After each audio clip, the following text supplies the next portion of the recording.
Assalamualaikum warahmatullahi wabarakatuh. Selamat malam, para pendengar setia kisah misteri di Shyflash Channel, serta para pembaca yang budiman di shyflash.com. Kembali lagi bersama saya, narator legendaris Anda, yang akan membawa Anda menyelami kegelapan yang mengintip dari balik bayangan-bayangan lama.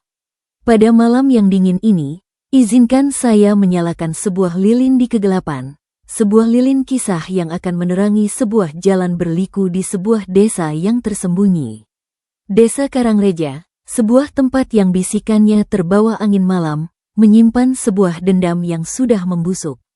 Sebuah dendam yang tidak mati bersama tubuhnya, melainkan bangkit kembali dalam wujud yang lebih mengerikan. Dari rahim yang terluka, dari kuburan yang terbuka, ia datang. Ia datang bukan untuk meminta, melainkan untuk menuntut. Mari kita duduk lebih dekat, dan bersiaplah merasakan dingin yang merayap di tulang punggung Anda. Karena malam ini, kita akan mendengarkan kisah tentang seorang ibu yang kehilangan segalanya, dan kemudian, menjadi segalanya yang paling ditakuti. Desa Karangreja terletak di lembah antara dua bukit yang selalu diselimuti kabut pagi. Pepohonan tinggi menjulang seperti penjaga sunyi, dan jalan setapak berliku hanya dilalui oleh mereka yang sudah hafal setiap belokan. Disinilah Sri Wulan, seorang janda berusia 26 tahun, mencoba bertahan setelah kematian suaminya, Arif, setahun silam. Kematian yang disebut sebagai kecelakaan di sawah, terpeleset dan kepala terbentur batu, tapi selalu ada desas-desus bahwa batu itu dipegang oleh tangan seseorang. Wulan kini hamil 7 bulan. Perutnya membulat, menjadi satu-satunya cahaya dalam hidupnya yang suram. Ia tinggal di rumah kayu sederhana di ujung desa, dekat dengan pemakaman dan pohon beringin tua yang konon menjadi tempat bersemayam roh-roh penasaran. Warga desa jarang mendatanginya, kecuali sesekali Sumi, tetangga tua yang baik hati, mengantarkan sayur atau beras. Tapi bahkan Sumi pun seringkali hanya berdiri di pagar, meletakkan bungkusan, lalu pergi dengan langkah cepat. Dia membawa sial, bisik seorang ibu di warung kopi suatu sore. Sejak Arif meninggal, tanah di ladang sebelah rumahnya jadi tidak subur. Aku dengar malam-malam ada yang menangis di rumahnya, sahut yang lain. Bukan tangisan manusia biasa. Mereka tidak tahu bahwa tangisan itu adalah tangisan Wulan yang memeluk baju Arif, berharap suaminya bisa melihat calon bayi mereka. Namun, sesuatu mulai berubah di Karangreja. Perubahan yang halus tapi terasa menusuk tulang. Anjing-anjing yang biasanya galak pada pendatang, kini sering melolong di tengah malam dengan ekor terselip di antara kaki. Burung-burung gagak berkerumun di atas pohon beringin, matanya yang hitam seolah mengawasi setiap gerak-gerik desa. Dan bau tanah basah bercampur sesuatu yang amis, seperti daging busuk, kadang terbawa angin malam, menyusup lewat celah-celah jendela rumah. Suatu malam, Raka, pemuda desa yang bertugas ronda, melihat sesuatu. Saat ia berjalan melewati jalan setapak dekat kuburan, dari kejauhan, di bawah pohon beringin, berdiri sosok perempuan. Gaun putihnya berkibar pelan, rambutnya panjang terurai, dan ia menghadap ke arah makam baru, makam Arif. Raka membeku. Ia mengenali potongan tubuh itu. Itu Sri Wulan. Tapi apa yang dilakukan seorang janda hamil di kuburan jam segini? Ia berteriak memanggil namanya. Sosok itu menoleh perlahan. Wajahnya pucat, matanya kosong. Lalu, dalam sekejap, ia menghilang, seolah ditelan bayangan pohon. Raka pulang dengan gemetar. Ia tidak bercerita pada siapapun. Tapi keesokan harinya, kabar mulai beredar, Sri Wulan semakin sering terlihat di tempat-tempat yang tidak seharusnya. Di sumur tua, di bawah jembatan kayu yang lapuk, bahkan di depan rumah kepala desa, Pak Lurah Darno. Beberapa warga mengaku melihatnya berdiri diam, menatap kosong, lalu lenyap. Dia tidak waras, kata Pak Lurah pada istrinya di ruang tamu. Kehamilannya membuatnya stres. Kita harus awasi dia. Tapi di balik kata-kata itu, ada ketakutan yang lebih dalam. Pak Lurah tahu sesuatu yang tidak diketahui orang lain. Ia menyimpan rapat-rapat sebuah kotak kayu di bawah tempat tidurnya. Di dalamnya, ada surat-surat dan sebuah kalung emas peninggalan Arif yang seharusnya menjadi milik Wulan. Sementara itu, di rumahnya, Wulan merasakan ada yang mengawasinya.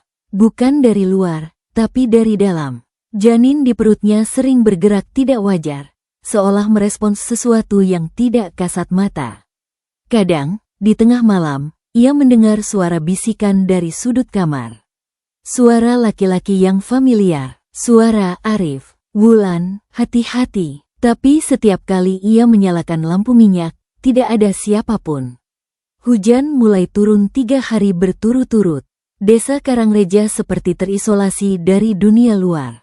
Jalan menuju kota terendam banjir, sinyal telepon putus, dan kegelapan makin pekat.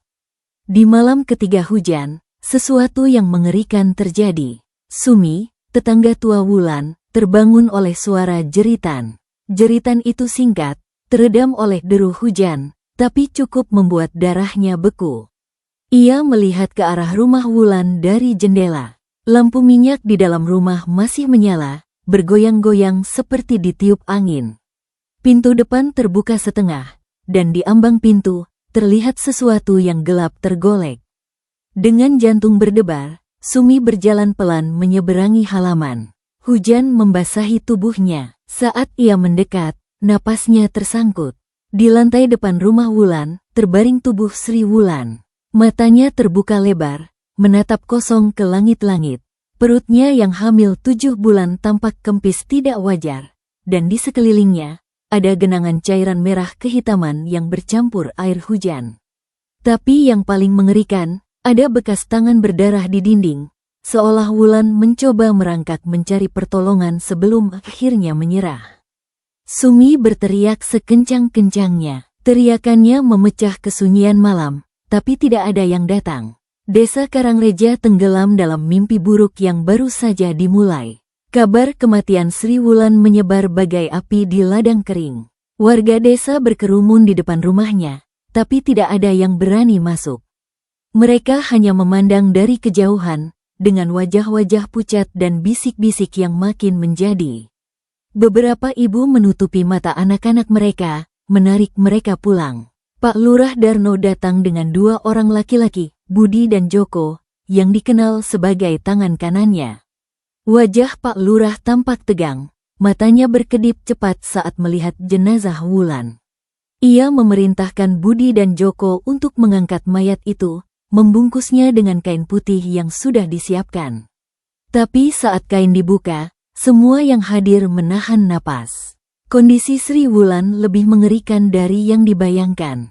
Di lehernya ada bekas cekikan dalam, seperti tanda jari manusia. Di perutnya, ada goresan panjang dari atas ke bawah, seolah seseorang mencoba membelahnya. Tapi yang membuat Sumi menjerit adalah keadaan perutnya, yang seharusnya berisi janin 7 bulan, kini terasa lunak dan kosong. Janin itu hilang. Diam, hardik Pak Lurah pada Sumi yang mulai histeris. Jangan buat keributan, ini sudah cukup buruk. Ia memandang sekeliling, memastikan tidak ada yang berani bertanya lebih lanjut. Dia mungkin keguguran sebelum meninggal. Itu biasa terjadi pada perempuan stres. Tapi Sumi tahu itu tidak biasa. Ia pernah membantu persalinan puluhan kali. Keguguran tidak meninggalkan luka seperti itu. Luka itu dibuat dengan sengaja. Dengan niat, jenazah Sri Wulan dibawa ke balai desa. Menurut adat, jenazah yang meninggal tidak wajar harus cepat dikubur sebelum matahari terbenam keesokan harinya. Tapi hujan belum reda, dan tanah kuburan becek. Beberapa warga protes, meminta agar menunggu hujan reda, atau memanggil polisi dari kota. Polisi tidak akan bisa datang karena banjir, potong Pak Lurah dengan suara keras. Dan kita tidak bisa membiarkan jenazah membusuk di sini. Ini demi kesehatan desa. Suaranya penuh wibawa, tapi matanya menghindari kontak. Ia tahu alasan sebenarnya, ia takut jika jenazah diperiksa lebih lanjut, sesuatu akan terbongkar. Pemakaman dilakukan di sore hari, di tengah gerimis yang tak kunjung berhenti. Hanya segelintir warga yang hadir, kebanyakan laki-laki yang diperintah Pak Lurah. Sumi menangis di pinggir, memegang rosario erat-erat. Ia melihat bagaimana peti kayu sederhana diturunkan ke liang lahat. Tanah basah dilemparkan ke atasnya, suara biur yang memilukan. Saat upacara hampir selesai, sesuatu terjadi. Angin tiba-tiba berhembus kencang, memutar daun-daun kering dan debu. Dari dalam tanah, seolah terdengar suara seperti tangisan bayi, samar-samar, tapi cukup jelas didengar oleh mereka yang berdiri paling dekat. Budi, yang sedang memegang sekop, menjatuhkan alatnya. Wajahnya pucat pasi. "Apa itu?" bisiknya. "Angin saja," geram Pak Lurah, tapi tangannya gemetar. "Cepat tutup kuburnya." Mereka bekerja cepat, menimbun kuburan sampai membentuk gundukan. Tapi sebelum mereka pergi, Joko melihat sesuatu di ujung kuburan. Sebuah kain putih, kain yang sama digunakan untuk membungkus jenazah Wulan, tergantung di dahan pohon beringin, berkibar seperti bendera kematian. Padahal, kain itu seharusnya ikut terkubur bersama jenazah. Malam pertama setelah pemakaman, Desa Karangreja diselimuti keheningan yang tidak wajar. Biasanya, suara jangkrik dan kodok saling bersahutan. Malam itu, sunyi sepi. Hanya desiran angin yang sesekali menyapu atap rumah. Raka, yang kembali bertugas ronda, memutuskan untuk tidak melewati jalan dekat kuburan. Ia mengambil jalan memutar lewat sawah. Tapi di tengah perjalanan, lampu senternya tiba-tiba padam. Ia mengutuk, mencoba menyalakannya kembali. Saat lampu menyala, ia membeku. Di tengah jalan, sekitar 10 meter di depannya, berdiri seorang perempuan. Gaun putihnya kotor lumpur, rambutnya menutupi wajah, dan tubuhnya terlihat tembus pandang. Raka ingin berteriak, tapi suaranya tertahan di tenggorokan. Sosok itu mengangkat tangan perlahan, menunjuk ke arahnya. Lalu, dari arah kuburan, terdengar lagi tangisan bayi, kali ini lebih keras, lebih jelas, penuh kesedihan. Raka lari. Ia lari sekuat tenaga, tidak peduli lumpur yang menciprat ke seluruh tubuhnya. Ia tidak berani menengok ke belakang, tapi ia merasa ada yang mengikutinya. Napas dingin di belakang lehernya, dan suara bisikan, seperti suara perempuan, berbisik di telinganya. "Kamu lihat, tapi kamu diam." Ia sampai di rumahnya, mengunci pintu, dan bersembunyi di bawah selimut. Sepanjang malam, ia mendengar suara ketukan di jendela.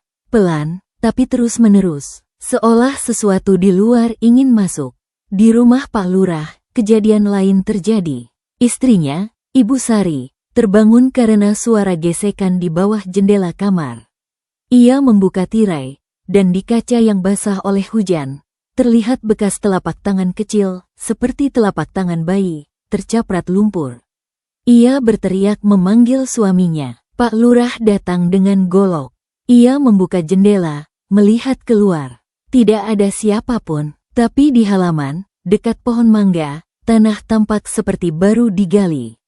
Ada lubang kecil, seukuran bayi.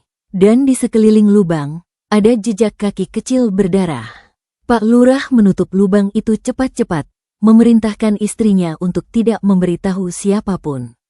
Tapi Ibu Sari sudah tahu. Ia melihat ketakutan di mata suaminya. Ketakutan yang lebih dalam dari sekadar takut pada hantu. "Kita harus pergi dari sini," bisik Ibu Sari sambil menangis. "Tidak bisa," jawab Pak Lurah dengan suara parau. "Kita tidak bisa lari dari dosa." Malam itu, untuk pertama kalinya, warga Desa Karangreja menyadari bahwa kematian Sri Wulan bukan akhir. Itu hanya awal dari teror yang akan datang. Dan sesuatu yang mereka kubur di tanah basah itu, tidak akan tinggal diam. Fajar di Desa Karangreja biasanya disambut dengan kokok ayam dan asap dapur yang mengepul.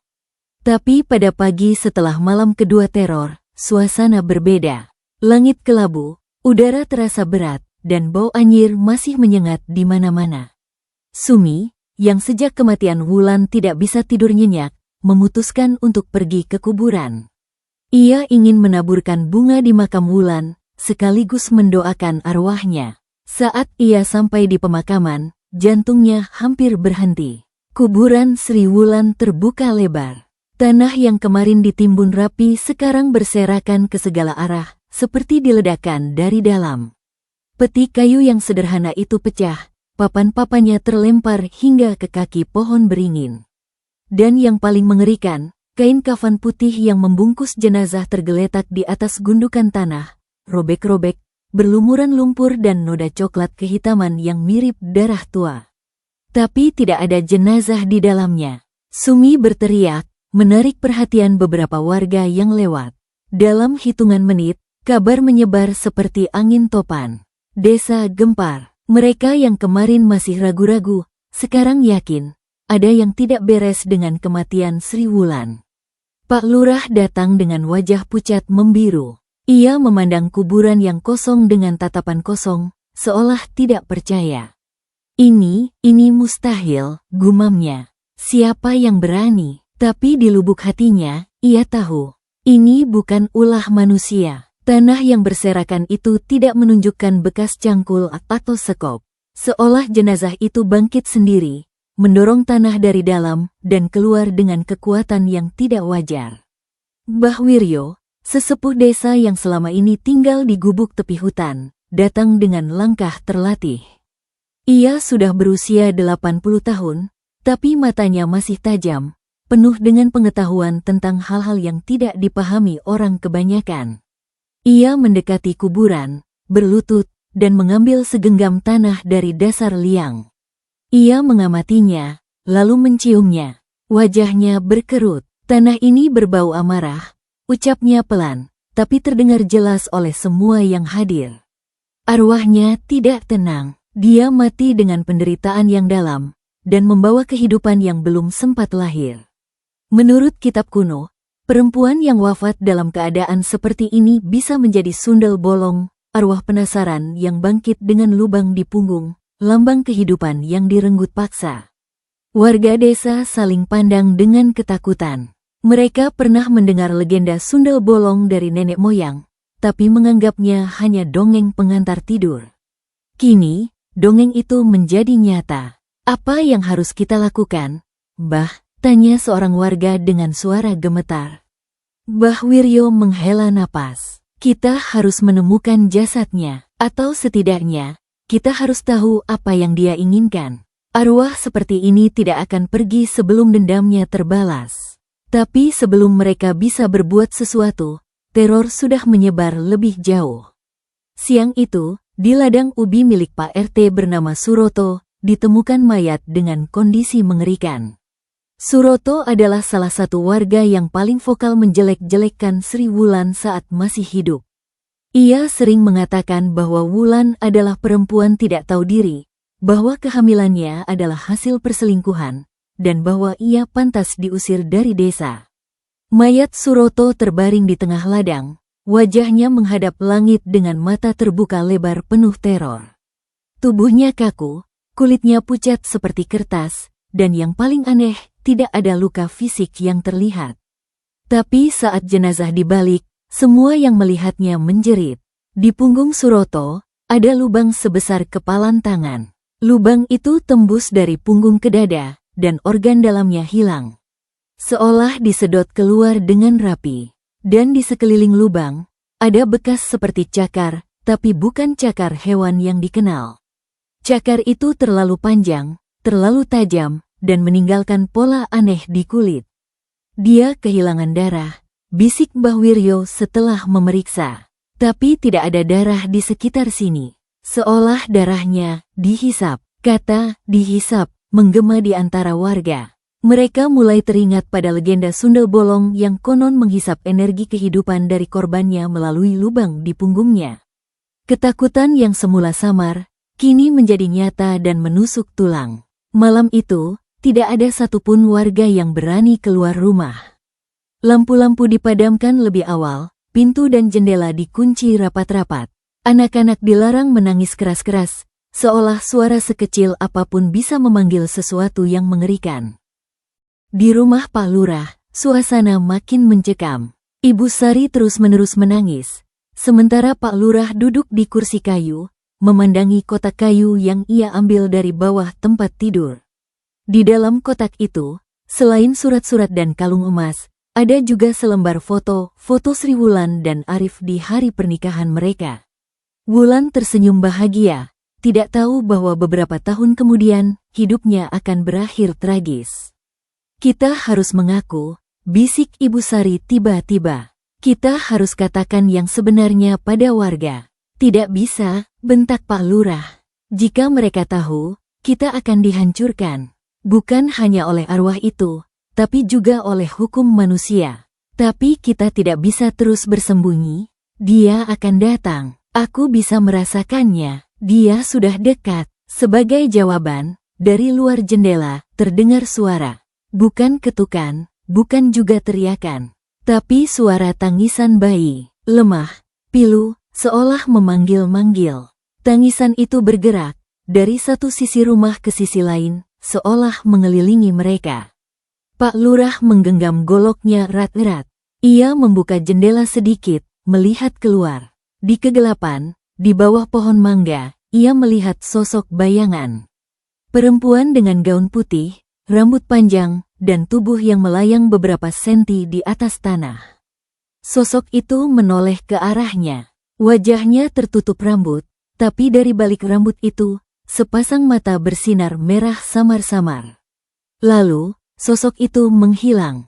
Tangisan bayi pun berhenti. Tapi di tanah, tepat di bawah jendela, ada jejak baru, jejak kaki kecil berdarah, mengarah ke arah kuburan. Pak Lurah menutup jendela, tubuhnya gemetar tak terkendali. Ia tahu waktu mereka hampir habis. Sundel bolong itu tidak hanya mencari korban acak. Ia mencari mereka yang bersalah. Dan daftar itu, mungkin sudah ada di tangannya. Malam semakin dalam. Di seluruh desa Karangreja, warga berbaring terjaga, mendengarkan setiap suara kecil. Angin yang berdesir, ranting yang patah, atau lolongan anjing yang tiba-tiba terhenti. Mereka tahu, sesuatu yang mengerikan sedang berjalan di luar sana. Sesuatu yang bangkit dari kubur dengan rasa sakit yang mendalam, dan kini, ia kembali untuk menuntut balas. Dan siapapun yang pernah menyakiti Sri Wulan, sebaiknya bersiap. Karena kematian bukan lagi akhir, ia adalah awal dari pembalasan yang lebih mengerikan. Keesokan paginya, desa Karangreja bagai kota mati. Tidak ada aktivitas di sawah, tidak ada anak-anak bermain, bahkan warung kopi tutup.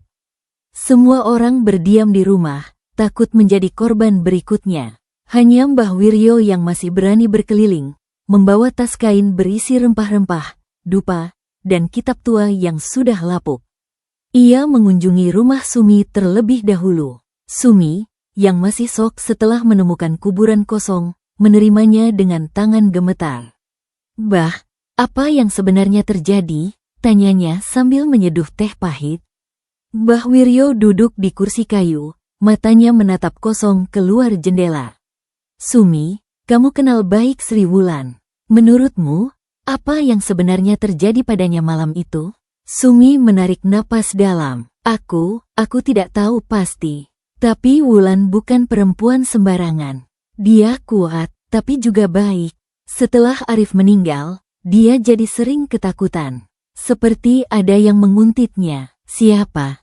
Aku tidak tahu, tapi beberapa kali, aku lihat dia berbicara sendiri. Seolah ada yang di dalam rumahnya. Dan, Sumi ragu, lalu melanjutkan dengan suara lebih pelan, dan aku pernah dengar dia berteriak di malam hari.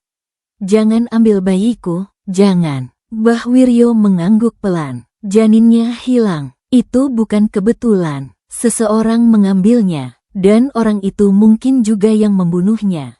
Tapi siapa yang tega melakukan itu? Wulan tidak punya musuh. Setiap orang punya musuh, Sumi. Terutama jika ada sesuatu yang mereka inginkan." Percakapan mereka terhenti oleh teriakan dari luar.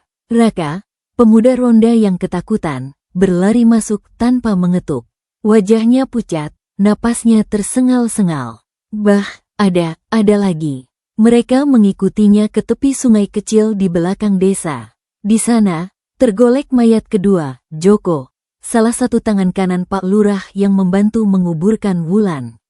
Kondisinya mirip dengan Suroto, wajah pucat, tubuh kaku, dan di punggungnya terdapat lubang tembus yang sama. Tapi kali ini, ada sesuatu yang berbeda. Di tangan Joko yang terkepal, tergenggam sehelai kain putih dengan sulaman bunga kecil di ujungnya. Sumi langsung mengenalinya. Itu sapu tangan Wulan, bisiknya. Dia selalu membawanya kemana-mana.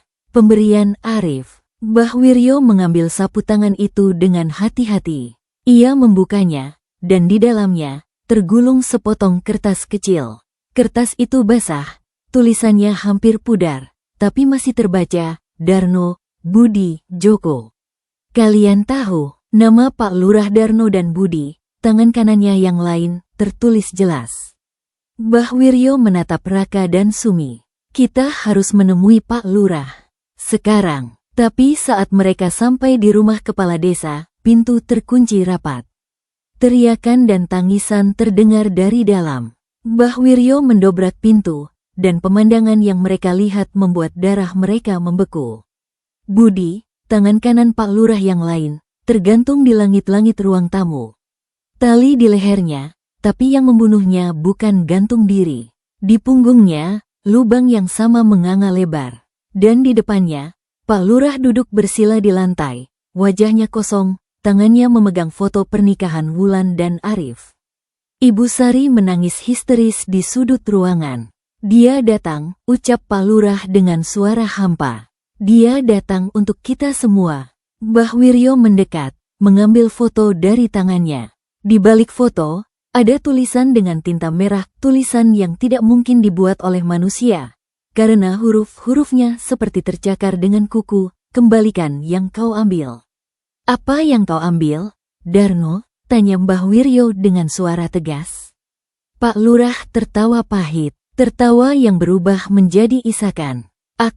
Kami, tidak bermaksud membunuhnya. Itu kecelakaan. Ceritanya keluar seperti air bah yang lama tertahan. Ternyata, Pak Lurah, Budi, dan Joko memiliki rahasia gelap. Setahun lalu, saat Arif meninggal, mereka menemukan peta warisan di rumahnya. Peta yang menunjukkan lokasi harta keluarga Arif yang disembunyikan di bukit belakang desa. Tapi peta itu tidak lengkap. Bagian terakhir ada pada kalung emas peninggalan keluarga Arif, yang seharusnya menjadi milik Wulan. Mereka mencoba membujuk Wulan untuk menyerahkan kalung itu, dengan alasan ingin membantu desa. Tapi Wulan menolak. Ia tahu maksud mereka. Pertengkaran memanas. Hingga suatu malam, saat hujan deras, mereka bertiga mendatangi rumah Wulan. Mereka bermaksud menakut-nakutinya, tapi situasi menjadi ricuh. Wulan, yang saat itu hamil besar, terjatuh dan kepalanya terbentur meja. Ia meninggal seketika. Kami panik. Lanjut Pak Lurah dengan suara parau. Kami pikir, jika jenazahnya ditemukan, kami akan jadi tersangka. Jadi, kami membuatnya seperti kecelakaan. Tapi, ia terisak. Tapi Budi, dia bilang janin dalam kandungan Wulan bisa dijual ke dukun di kota. Untuk ritual, kami ambil janinnya. Kami kubur di tempat terpisah. Sumi menjerit, menutup mulutnya dengan kedua tangan. Air matanya mengalir deras. Sekarang ia mengerti mengapa arwah Wulan begitu murka. Bukan hanya nyawanya yang direnggut, tapi juga anak yang dikandungnya selama 7 bulan. Di mana janin itu dikubur? Tanya Mbah Wiryo dengan suara dingin. Pak Lurah mengangguk ke arah luar. Di bawah pohon beringin besar, dekat kuburan. Di sebelah makam Arif. Mereka segera menuju ke sana. Di bawah pohon beringin, tanah tampak longgar. Mbah Wiryo menyuruh Raka menggali. Beberapa menit kemudian, sekotak kecil kayu muncul. Saat dibuka, di dalamnya ada janin kecil yang sudah membusuk, dibungkus kain putih. Dan di sekeliling kotak, ada puluhan lilin kecil yang sudah padam, seolah seseorang telah melakukan ritual di sini. Dukun itu, bisik Pak Lurah. Dia bilang ini akan membuat kami kaya. Tapi yang datang malah kutukan. Mbah Wiryo mengangkat kotak itu dengan hati-hati. Kita harus menguburkannya kembali dengan layak. Bersama ibunya. Tapi pertama, kita harus menemukan jasad Wulan. Arwahnya tidak akan tenang jika jasadnya masih berkeliaran. Tapi sebelum mereka bisa bergerak, angin tiba-tiba berhembus kencang. Daun-daun bergemerisik, dan dari arah hutan, terdengar lagi tangisan bayi. Kali ini, tangisan itu disertai suara perempuan, suara yang pilu, penuh sakit, dan marah. Dia di sini, bisik Mbah Wiryo. Dia mengawasi kita, dan dari balik pepohonan, sosok itu muncul. Sri Wulan, atau yang tersisa darinya, berdiri dengan gaun putih yang kini compang camping, berlumuran tanah dan darah. Rambutnya menutupi wajah, tapi dari balik rambut itu, mata merah menyala memandang langsung ke arah Pak Lurah. Dan di punggungnya, lubang besar menganga, hitam pekat, seperti gerbang menuju kegelapan abadi. Sundel bolong itu tidak sendirian. Di sampingnya, bayangan kecil melayang, bayangan janin yang tak pernah lahir. Mereka datang untuk menuntut balas. Dan daftar mereka belum selesai. Sosok Sri Wulan, atau lebih tepatnya, arwahnya yang telah berubah menjadi sundel bolong, tidak bergerak mendekat. Ia hanya berdiri di antara pepohonan, menatap dengan tatapan kosong yang penuh kebencian. Udara di sekitar mereka menjadi dingin menusuk tulang, meski matahari masih bersinar di atas kepala. Burung-burung yang tadinya berkicau, sekarang diam 1000 bahasa. Bahkan angin seolah berhenti berhembus, menciptakan kesunyian yang mencekam. Mbah Wiryo maju selangkah, kedua tangannya diangkat sebagai tanda ia tidak membawa senjata. Wulan, anakku, kami mengerti sakitmu. Kami akan mengembalikan anakmu dengan layak. Kami akan memberimu keadilan. Sosok itu tidak menjawab, tapi tangisan bayi di sampingnya semakin keras, memekakkan telinga. Lalu, dengan gerakan cepat yang tidak mungkin dilakukan manusia, sundel bolong itu melayang mendekat. Ia tidak berjalan, ia bergerak seperti asap, melayang beberapa senti di atas tanah.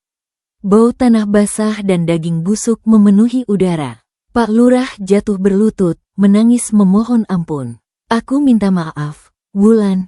Aku minta maaf, kami tidak bermaksud. Tapi sebelum ia menyelesaikan kalimatnya, sundel bolong itu mengangkat tangan. Tangannya yang pucat dan kuku-kukunya panjang menghunjam ke arah Pak Lurah. Tapi anehnya, tidak menyentuhnya. Seolah ada penghalang tak kasat mata yang menghentikannya. Mbah Wiryo, yang sudah menyiapkan jimat dari tasnya, berbisik mantra kuno. Asap dupa yang ia nyalakan tiba-tiba mengepul, membentuk lingkaran pelindung di sekitar mereka. Dia tidak bisa menyentuh kita selama kita berada dalam lingkaran ini, kata Mbah Wiryo pada yang lain. Tapi kita tidak bisa tinggal di sini selamanya.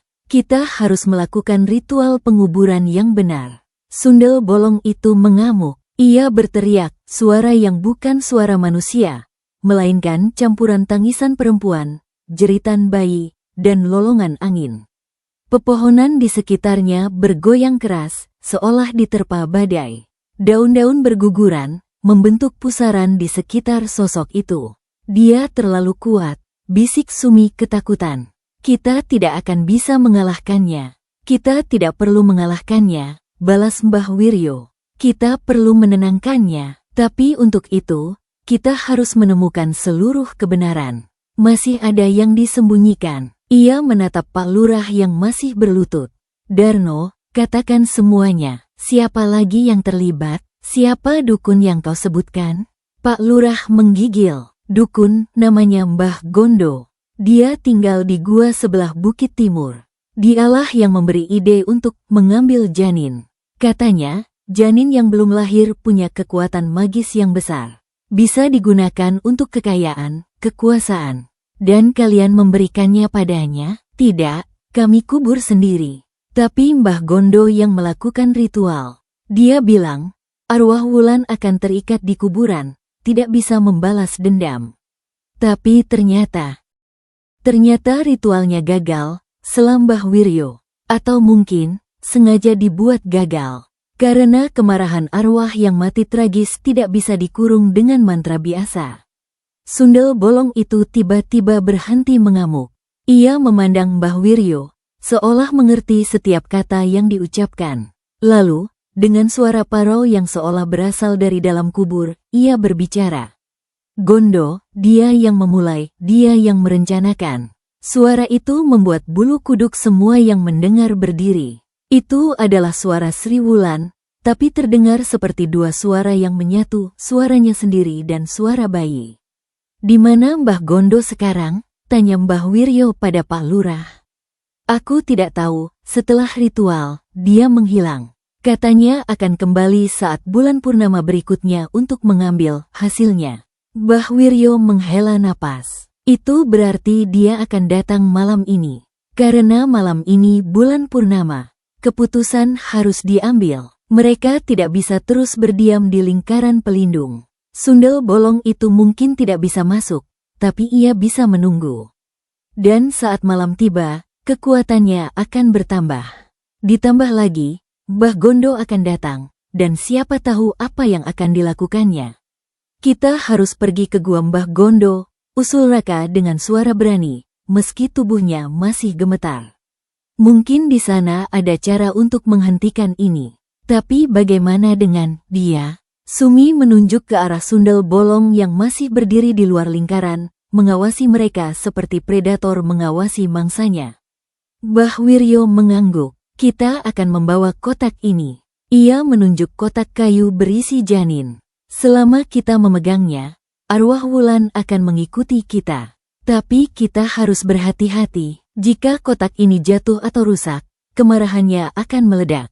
Dengan hati-hati, mereka keluar dari lingkaran pelindung. Sundel bolong itu mengikuti setiap langkah mereka, tapi menjaga jarak. Seolah ia tahu mereka membawa sesuatu yang berharga baginya. Perjalanan menuju Bukit Timur terasa seperti perjalanan paling panjang dalam hidup mereka. Setiap langkah diiringi oleh desiran gaun putih di belakang, dan tangisan bayi yang sesekali terdengar. Di tengah perjalanan, mereka melewati rumah-rumah warga yang masih terkunci rapat. Beberapa jendela terbuka sedikit, dan mata-mata ketakutan mengintip dari balik tirai. Tapi tidak ada yang berani keluar. Desa Karangreja masih menjadi tawanan ketakutan mereka sendiri. Saat mereka sampai di kaki bukit, matahari sudah mulai tenggelam. Langit berwarna jingga kemerahan, tapi tidak memberi kehangatan. Sebaliknya, udara semakin dingin. Mbah Wiryo memimpin mereka menyusuri jalan setapak yang sempit, menuju gua tempat Mbah Gondo tinggal. Gua itu gelap dan lembab. Bau dupa dan bunga busuk menyengat dari dalam. Saat mereka masuk, senter Raka menyorot ke sudut-sudut gua. Ada altar sederhana dengan patung-patung aneh, lilin yang sudah padam, dan buku-buku kuno berdebu. Tapi tidak ada tanda-tanda Mbah Gondo. "Dia belum datang," bisik Pak Lurah. Tapi Mbah Wiryo menggeleng. "Dia sudah di sini. Aku bisa merasakannya." Dan benar, dari kegelapan di belakang altar, seorang lelaki tua kurus dengan mata tajam seperti elang muncul. Ia memakai jubah hitam, dan di tangannya ada tongkat kayu berukir simbol-simbol aneh. "Itulah Mbah Gondo. Akhirnya kalian datang," ucapnya dengan suara serak. "Aku sudah menunggu." Mbah Gondo tersenyum tipis, senyum yang tidak sampai ke matanya. Matanya yang tajam berpindah dari satu wajah ke wajah lain, akhirnya berhenti pada kotak kayu yang dibawa Mbah Wiryo. "Kau membawanya? Bagus. Itu akan menghemat waktuku. Apa yang kau rencanakan, Gondo?" tanya Mbah Wiryo dengan suara tegas, meskipun tangannya gemetar memegang kotak. "Apa yang semua orang inginkan, kekuatan," jawab Mbah Gondo sambil mendekat. "Janin yang mati dalam kandungan, apalagi jika ibunya dibunuh dengan penuh penderitaan, punya energi spiritual yang sangat kuat. Dengan ritual yang tepat, aku bisa menguasai arwahnya, menggunakannya untuk mendapatkan apa yang kuinginkan." "Jadi kau sengaja membiarkan arwah Wulan bangkit?" seru Sumi dengan nada tidak percaya. "Tentu saja. Arwah yang penuh dendam lebih kuat daripada arwah yang tenang. Tapi aku tidak menyangka dia akan menjadi sundel bolong. Itu bonus yang tidak terduga." Mbah Gondo tertawa pendek, tertawa yang membuat kulit bergidik. Pak Lurah maju, wajahnya merah marah. Kau membohongi kami, kau bilang ritual akan mengurung arwahnya, bukan membangkitkannya. Dan kau percaya begitu saja? Mbah Gondo mengejek, kau dan teman-temanmu begitu tamak sampai tidak berpikir panjang. Kau membunuh perempuan itu untuk kalung emas, dan berpikir bisa lolos begitu saja. Aku hanya memanfaatkan kesempatan. Sundel bolong yang selama ini berdiam di mulut gua, tiba-tiba bergerak masuk. Ia melayang mendekati Mbah Gondo, mata merahnya menyala-nyala. Tapi Mbah Gondo tidak takut. Ia mengangkat tongkatnya, mengucapkan mantra cepat. Dari ujung tongkat, kilatan cahaya ungu menyambar, mengenai sosok Wulan dan membuatnya menjerit kesakitan. Lihat, kata Mbah Gondo dengan bangga, aku bisa mengendalikannya, dan setelah aku mendapatkan janin itu, aku akan mengendalikannya sepenuhnya. Dia akan menjadi pelayanku, arwah penjaga yang akan melakukan semua perintahku. Mbah Wiryo mengerti sekarang, Mbah Gondo bukan sekadar dukun biasa. Ia adalah praktisi ilmu hitam yang mencari kekuatan dengan cara-cara keji. Dan ia telah memanipulasi semua orang, Pak Lurah, Budi, Joko, bahkan kematian Sri Wulan untuk tujuannya sendiri. Kau tidak akan mendapatkan apa-apa, kata Mbah Wiryo sambil memeluk kotak kayu erat-erat. Kami akan menguburkan janin ini dengan layak, bersama ibunya. Dan kami akan mengusirmu dari desa ini. Mbah Gondo tertawa lebih keras. Kau pikir kau bisa menghentikanku, Wiryo? Kau hanya sesepuh desa yang tahu sedikit mantra. Aku telah mempelajari ilmu gelap selama puluhan tahun. Aku telah memanggil arwah, mengendalikan setan, dan melakukan ritual yang tidak bisa kau bayangkan. Kau tidak ada apa-apanya dibandingkan denganku. Ia mengangkat tongkatnya lagi, kali ini mengarah ke Mbah Wiryo. Tapi sebelum mantra terlontar, sesuatu terjadi. Sundel bolong itu, yang tadinya terhuyung-huyung karena serangan sebelumnya, tiba-tiba melesat ke depan. Dengan kecepatan yang tidak terlihat, ia menyerang Mbah Gondo dari samping. Kuku-kukunya yang panjang mencakar lengan lelaki tua itu, menyobek jubahnya dan meninggalkan luka dalam. Mbah Gondo menjerit, lebih karena terkejut daripada kesakitan. Berani kau, pertarungan gaib pun dimulai. Mbah Gondo mengucapkan mantra-mantra cepat, melemparkan jimat-jimat dari sakunya.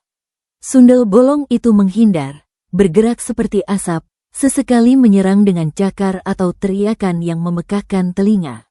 Gua bergetar, debu beterbangan, dan lilin-lilin di altar tiba-tiba menyala sendiri dengan api biru.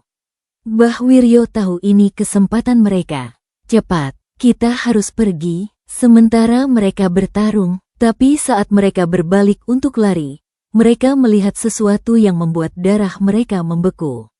Di mulut gua, berdiri puluhan bayangan orang-orang dengan wajah pucat dan mata kosong. Mereka adalah arwah-arwah lain yang mungkin menjadi korban Mbah Gondo selama ini. Dan mereka tidak berniat membiarkan siapapun pergi. Kita terkepung, bisik Raka dengan suara putus asa.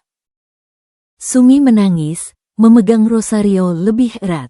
Pak Lurah terduduk lemas, menyadari bahwa semua ini adalah akibat keserakahannya sendiri.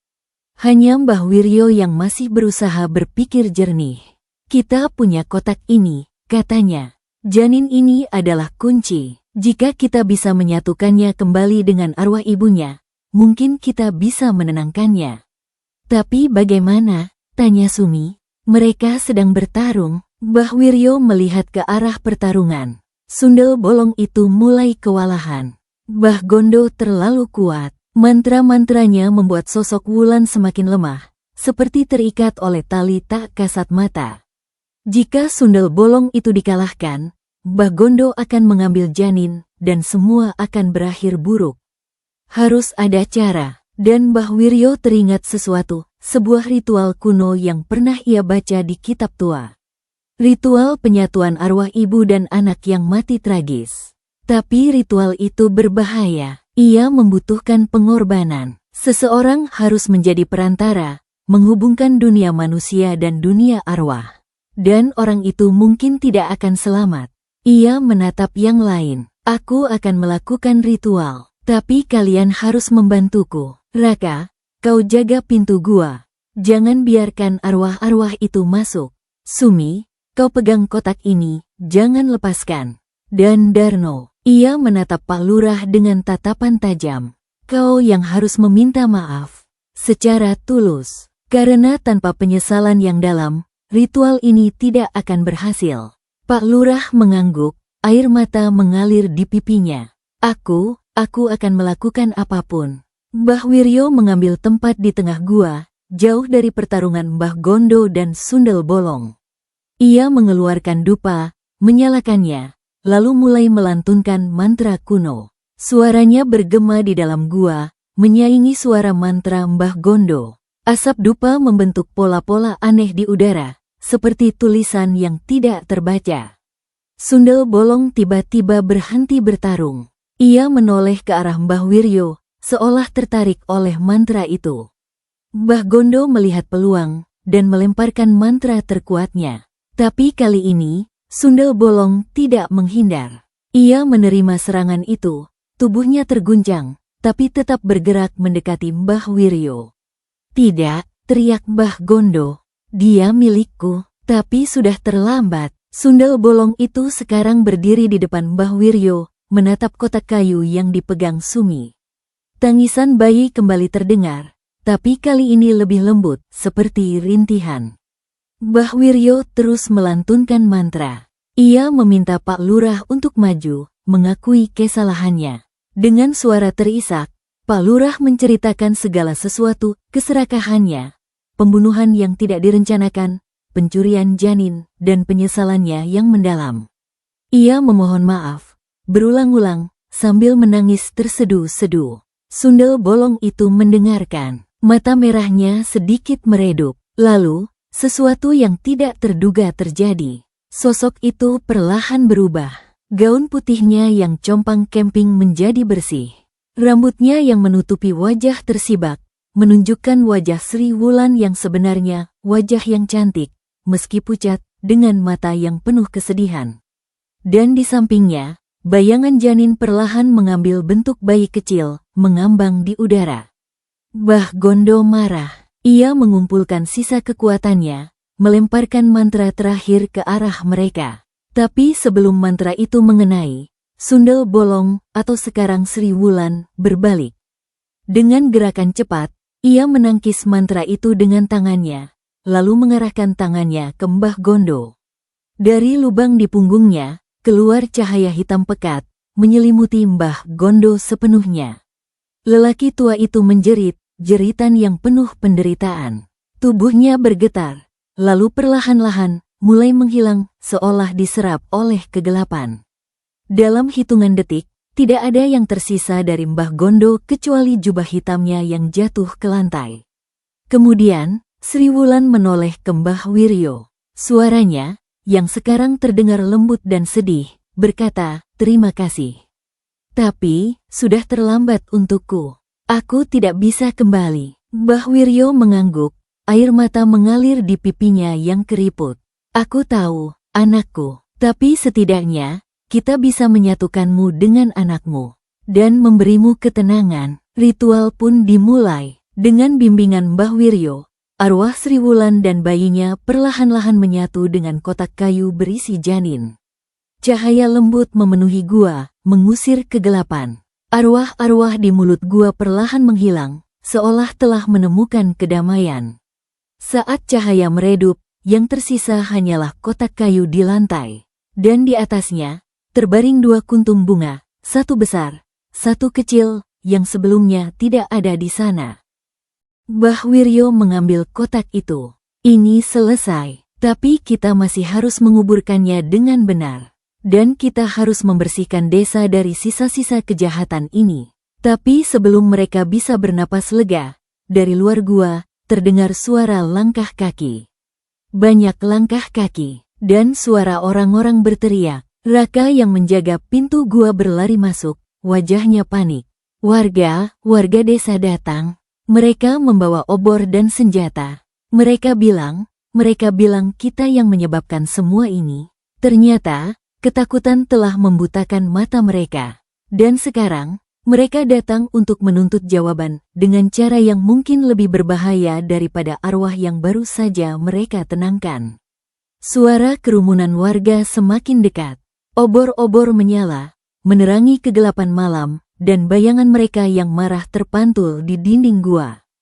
Teriakan-teriakan penuh kebencian terdengar jelas, keluarkan mereka. Mereka penyebab semua ini, bunuh mereka. Mbah Wiryo segera menyadari situasinya. Warga desa, yang telah diliputi ketakutan selama berhari-hari, kini mencari kambing hitam. Dan mereka, Mbah Wiryo, Sumi, Raka, dan terutama Pak Lurah Darno, adalah target yang paling mudah. Kita harus menjelaskan pada mereka, kata Sumi dengan suara gemetar. Mereka harus tahu kebenarannya. Mereka tidak akan mendengarkan, balas Mbah Wiryo sambil mengumpulkan barang-barang ritualnya.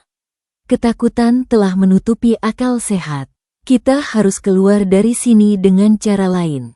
Tapi sudah terlambat. Sekelompok warga, dipimpin oleh beberapa pemuda yang membawa celurit dan tongkat, sudah memasuki gua.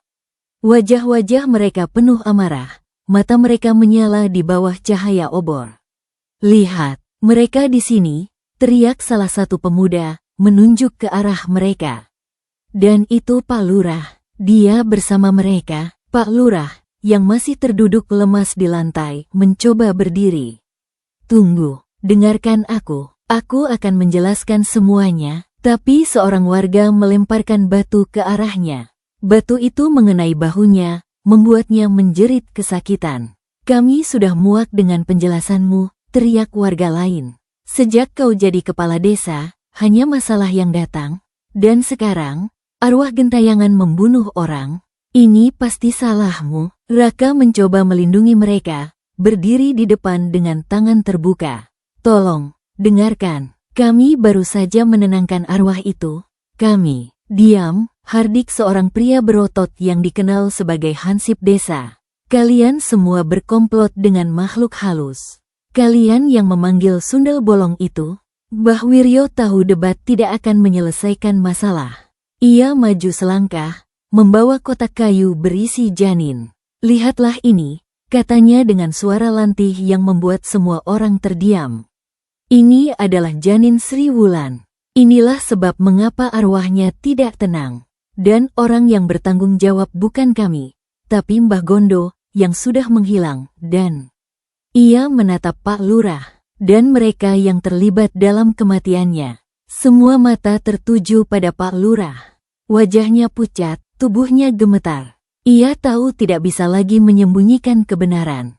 Dengan suara parau, ia mengaku segala sesuatu, keserakahannya, pembunuhan tidak sengaja, pencurian janin, dan peran Mbah Gondo. Ia menangis, memohon ampun, berjanji akan menerima hukuman apapun. Tapi kemarahan warga tidak langsung reda. Beberapa masih ingin menghakimi mereka di tempat. Bunuh saja dia penyebab semua kematian, teriak seseorang. Tiba-tiba, dari luar gua, angin berhembus kencang. Obor-obor padam seketika, menyisakan kegelapan yang pekat. Suara desiran gaun putih terdengar lagi, dan bau tanah basah kembali menyengat. Dia kembali, bisik seorang warga ketakutan. Tapi kali ini, yang muncul bukan sundel bolong yang marah. Cahaya lembut berwarna kebiruan muncul di tengah gua, perlahan membentuk sosok Sri Wulan. Wajahnya tenang, matanya tidak lagi merah, dan di pelukannya ada bayangan bayi kecil. Sosok itu tidak menakutkan, sebaliknya, terlihat sedih dan damai. Dengarkan, kata arwah Sri Wulan dengan suara yang terdengar seperti gema dari jauh. Aku tidak ingin menyakiti siapapun lagi. Yang kuinginkan hanya keadilan untuk anakku dan diriku. Dan ketenangan. Semua warga terdiam, terpana dan takut. Beberapa ada yang bersujud, beberapa lainnya menangis. Aku sudah memaafkan, lanjut arwah itu, menatap Pak Lurah. Tapi keadilan harus ditegakkan, dan desa ini harus belajar dari kesalahan ini. Jangan biarkan keserakahan dan kebencian menguasai hati kalian. Cahaya itu perlahan memudar. Sebelum hilang sepenuhnya, arwah itu berkata lagi, kuburkan anakku bersamaku. di samping suamiku, dan jaga kuburan kami dengan baik. Maka aku akan pergi dengan damai. Setelah cahaya hilang, gua kembali gelap. Tapi kali ini, kegelapan tidak lagi menakutkan. Obor-obor dinyalakan kembali, dan wajah-wajah warga yang tadinya penuh amarah, sekarang penuh penyesalan dan rasa bersalah. Mbah Wiryo memanfaatkan kesempatan ini. Kalian dengar sendiri, dia hanya ingin dikuburkan dengan layak. Mari kita lakukan itu. Dan untuk Pak Lurah, biarlah hukum yang memutuskan nasibnya. Warga setuju. Mereka membantu membawa kotak kayu keluar dari gua. Rencananya, mereka akan mengadakan pemakaman ulang untuk Sri Wulan dan janinnya keesokan harinya, dengan upacara yang layak. Tapi saat mereka keluar dari gua, mereka melihat sesuatu yang membuat hati mereka hancur. Di depan gua, terbaring mayat lagi. Kali ini, adalah istri Pak Lurah, Ibu Sari. Tubuhnya pucat, tapi tidak ada luka lubang di punggung. Di tangannya, tergenggam selembar kertas. Mbah Wiryo mengambil kertas itu. Isinya adalah surat bunuh diri. Ibu Sari menulis bahwa ia tidak tahan lagi dengan beban dosa suaminya. Ia tahu segala kebenaran, tapi tidak berani mengungkapkannya. Dan ketakutan akan balasan arwah, ditambah dengan tekanan batin, membuatnya memilih mengakhiri hidup sendiri. Pak Lurah menjerit, jatuh berlutut di samping mayat istrinya. Rasa bersalahnya kini berlipat ganda. Bukan hanya karena Wulan dan janinnya, tapi juga karena istrinya yang menjadi korban tidak langsung dari perbuatannya. Malam itu, Desa Karangreja berduka dalam diam. Mayat Ibu Sari dibawa pulang, dan rencana pemakaman ulang Sri Wulan dipercepat. Mbah Wiryo memimpin upacara, dengan dihadiri hampir seluruh warga desa. Kali ini, tidak ada ketakutan di wajah mereka, hanya penyesalan dan harapan akan kedamaian.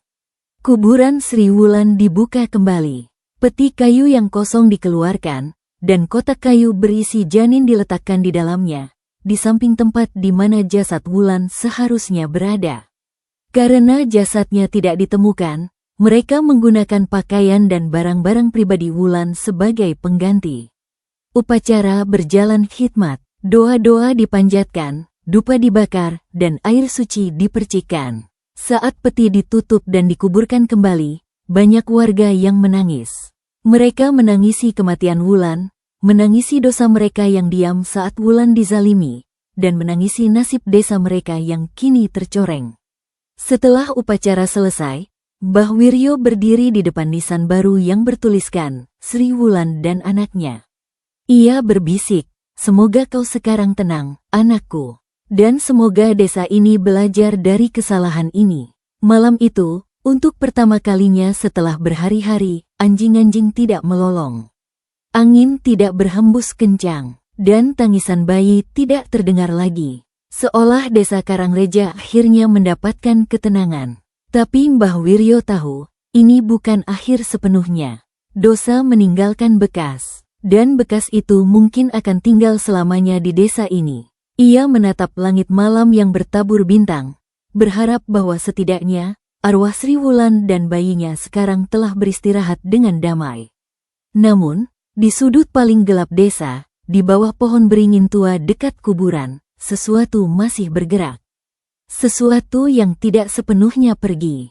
Karena dendam mungkin telah terbalas, tapi luka tetap tertinggal. Dan luka itu, suatu hari nanti, mungkin akan terbuka kembali. 3 bulan telah berlalu sejak pemakaman ulang Sri Wulan. Desa Karangreja perlahan-lahan kembali normal. Sawah mulai digarap lagi, anak-anak kembali bermain di lapangan, dan warung kopi ramai dengan obrolan warga. Tapi normalitas itu rapuh, seperti kaca tipis yang mudah retak. Setiap kali malam tiba, ketakutan masih terasa. Lampu tetap dinyalakan lebih lama, dan tidak ada yang berani lewat dekat kuburan setelah matahari terbenam.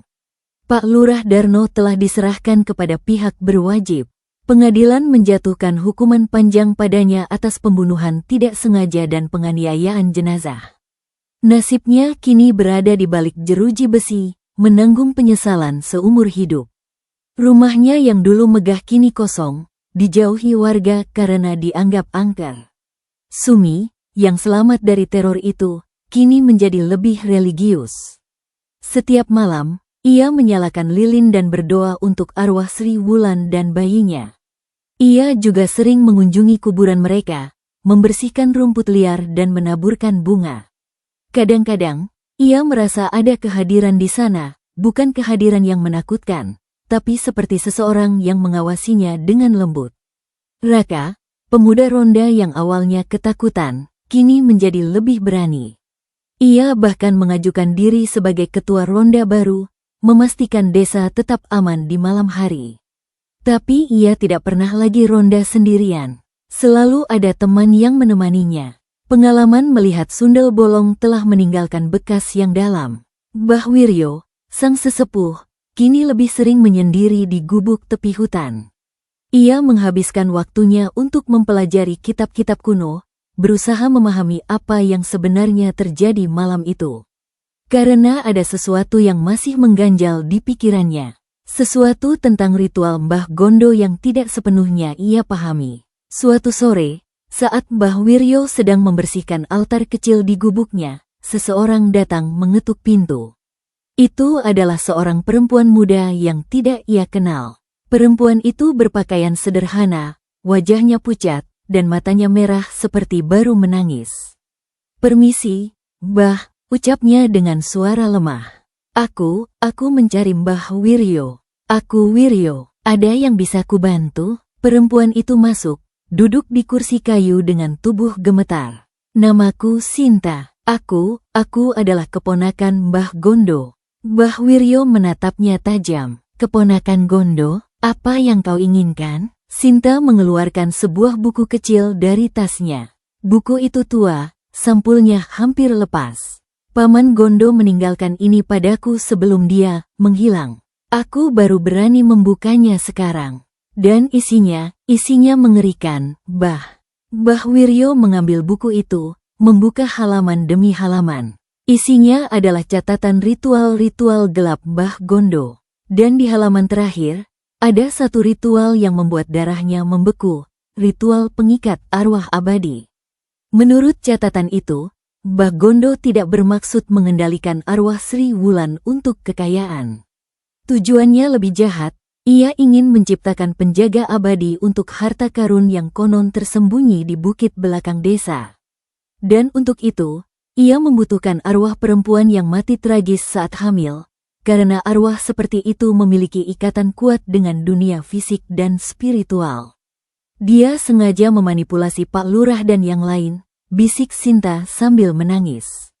Dia yang memberi ide pada mereka untuk membunuh Wulan. Dan dia yang merencanakan pengambilan janin. Tapi ritualnya tidak selesai. Karena ada satu syarat yang tidak terpenuhi. "Syarat apa?" tanya Mbah Wiryo dengan suara tegang. "Arwah itu harus merasakan penderitaan yang sempurna.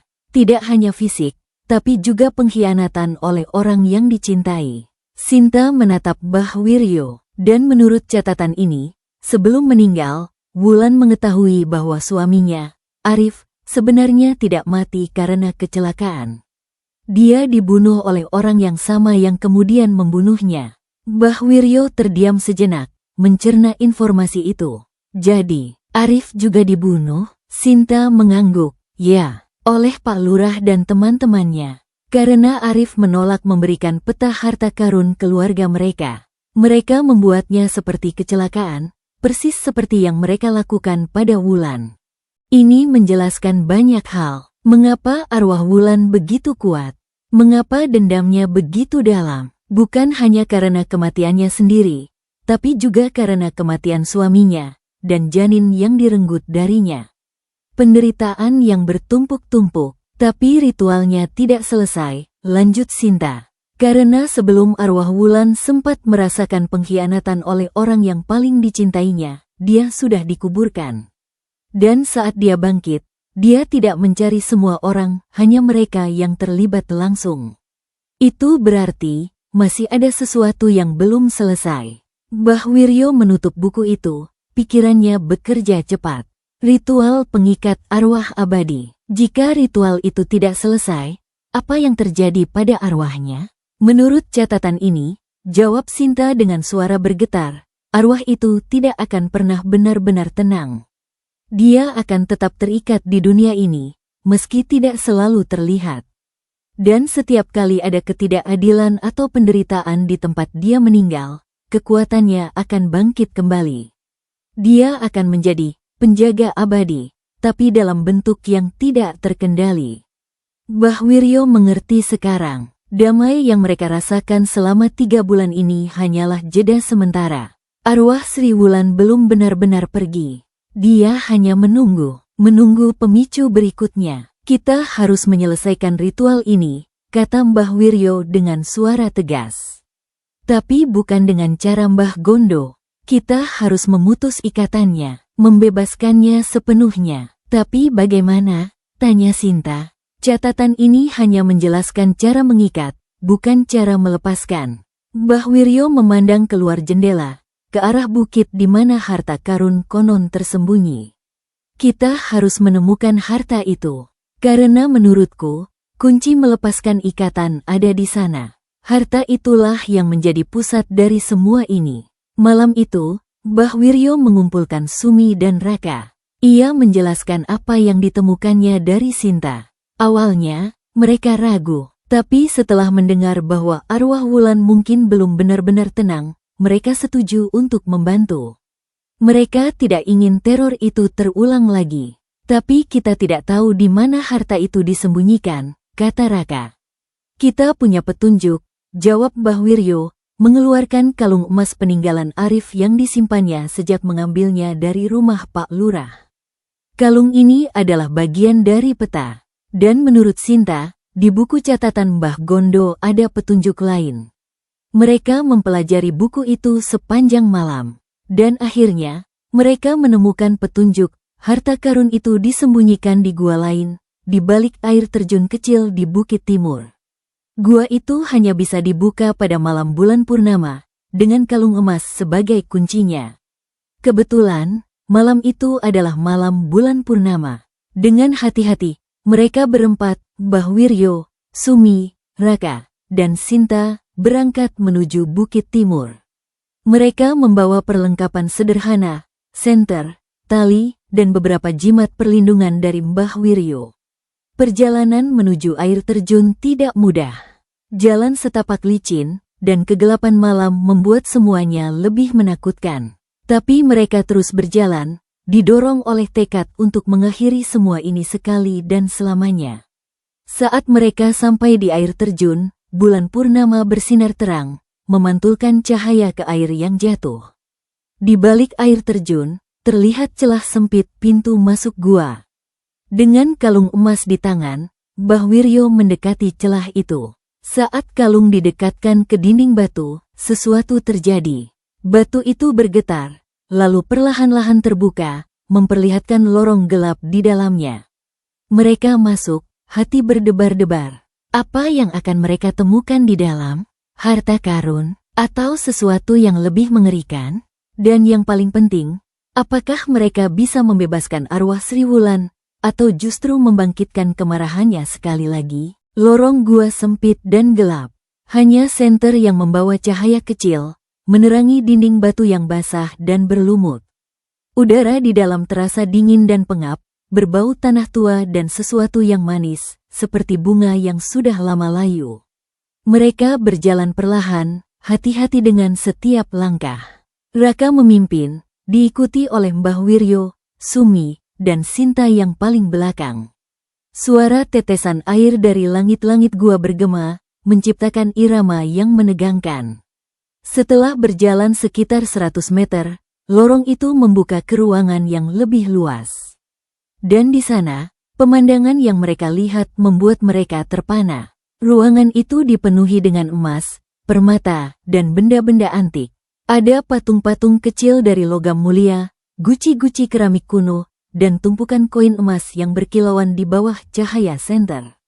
Ini adalah harta karun yang selama ini dicari-cari, harta keluarga Arif yang menjadi penyebab semua penderitaan. Tapi yang menarik perhatian Mbah Wiryo bukanlah harta itu. Di tengah ruangan, ada altar batu sederhana. Di atas altar itu, terbaring sebuah peti kayu kecil, diukir dengan simbol-simbol aneh yang mirip dengan simbol di buku catatan Mbah Gondo. Itu pasti pusat ritual, bisik Mbah Wiryo. Harta karun ini hanya umpan. Yang sebenarnya penting adalah apa yang ada di dalam peti itu. Dengan hati-hati, ia mendekati altar. Peti itu tidak terkunci. Saat dibuka, isinya membuat mereka semua menarik napas dalam-dalam. Di dalam peti, terbaring dua benda, sebuah cincin emas dengan batu merah tua, dan sehelai rambut yang diikat dengan benang merah. Cincin itu adalah cincin pernikahan Arif dan Wulan, cincin yang hilang sejak kematian Arif. Dan rambut itu, menurut firasat Mbah Wiryo, adalah rambut Sri Wulan. Ini adalah alat pengikat, ucap Mbah Wiryo dengan suara bergetar. Dengan cincin dan rambut ini, Mbah Gondo bisa mengikat arwah Wulan ke tempat ini selamanya. Tapi ritualnya tidak selesai, karena rambut ini diambil setelah kematiannya, bukan saat dia masih hidup. Sumi menangis pelan. Jadi, selama benda-benda ini masih ada di sini, arwah Wulan tidak akan pernah benar-benar bebas. Mbah Wiryo mengangguk. Kita harus menghancurkannya, tapi caranya tidak mudah. Menurut kitab kuno, benda pengikat arwah harus dihancurkan di tempat arwah itu meninggal, dengan doa dan permintaan maaf dari mereka yang bersalah. Itu berarti mereka harus kembali ke rumah Sri Wulan, tempat di mana dia dibunuh. Dan mereka harus melakukannya sekarang, sebelum matahari terbit. Karena jika tidak, ikatan itu akan semakin kuat, dan arwah Wulan mungkin akan selamanya terperangkap di antara dua dunia. Tapi ada masalah. Rumah Sri Wulan sudah dikosongkan sejak kematiannya. Warga desa menganggapnya angker, dan tidak ada yang berani mendekat. Bahkan untuk membersihkan sekalipun, kita harus melakukannya, kata Raka dengan suara tegas. Kita sudah sampai sejauh ini, tidak bisa mundur sekarang. Mereka mengambil cincin dan rambut itu, lalu meninggalkan harta karun di gua. Harta itu tidak lagi penting. Yang penting adalah membebaskan arwah yang terperangkap. Perjalanan kembali ke desa terasa lebih cepat, mungkin karena tekad mereka yang membara. Saat mereka sampai di rumah Sri Wulan, fajar sudah mulai menyingsing. Langit di timur berwarna jingga pucat, menandakan matahari akan segera terbit. Rumah itu tampak menyedihkan. Pintunya masih setengah terbuka, seperti saat Sumi menemukan jenazah Wulan. Di dalam, debu menutupi segala sesuatu, dan bau anyir masih terasa samar-samar. Mbah Wiryo memimpin mereka masuk. Ia membersihkan sebuah area di lantai, tepat di tempat di mana Wulan ditemukan tewas. Lalu, ia meletakkan cincin dan rambut di atas selembar kain putih. Kita butuh air suci, katanya, dan kita butuh mereka yang bersalah untuk meminta maaf. Tapi masalahnya, Pak Lurah sudah dipenjara, Budi dan Joko sudah meninggal, dan Mbah Gondo sudah hilang. Tidak ada lagi yang bisa meminta maaf secara langsung. Aku mewakili mereka, kata Sinta tiba-tiba. Semua mata tertuju padanya. Aku adalah keluarga Mbah Gondo. Darahnya mengalir di nadiku, dan aku merasa bertanggung jawab atas apa yang dilakukannya. Izinkan aku meminta maaf. Mbah Wiryo memandangnya lama, lalu mengangguk. Baik, tapi permintaan maaf harus tulus. Dan kita semua harus ikut, karena kita semua, sebagai warga desa, diam saat ketidakadilan terjadi pada Wulan. Mereka membentuk lingkaran di sekitar cincin dan rambut. Mbah Wiryo memulai doa, memanggil arwah Sri Wulan dengan kata-kata penuh hormat. Sumi menangis, mengucapkan permintaan maaf atas ketidakpeduliannya. Raka berjanji akan menjaga memori Wulan dengan baik. Dan Sinta, dengan air mata berlinang, memohon ampun atas dosa pamannya. Saat doa-doa dipanjatkan, sesuatu mulai terjadi. Udara di dalam rumah menjadi dingin. Cahaya fajar yang masuk dari jendela tiba-tiba meredup. Dan di tengah lingkaran mereka, bayangan mulai terbentuk. Pertama, bayangan itu samar. Tapi perlahan-lahan, ia menjadi lebih jelas. Sosok Sri Wulan muncul, tapi kali ini tidak sebagai sundel bolong yang menakutkan. Ia muncul sebagai dirinya yang dulu, cantik, lembut, dengan senyum sedih di wajahnya. Dan di sampingnya, bayangan bayi kecil tersenyum polos. "Terima kasih," suara Wulan terdengar, lembut seperti angin. "Akhirnya, aku merasa didengar." Mbah Wiryo mengangkat cincin dan rambut. "Kami akan menghancurkan benda-benda ini, Wulan. Dan setelah itu, kau akan bebas. Kau bisa pergi bersama suamimu dan anakmu." Wulan mengangguk. "Tapi sebelum itu, ada satu hal yang harus kalian ketahui. Harta karun di gua itu bukan milik keluarga Arif." Semua terkejut. "Lalu milik siapa?" tanya Sumi. "Itu adalah harta para leluhur desa ini. Disimpan untuk melindungi desa dari bencana. Tapi ketamakan membuat orang lupa.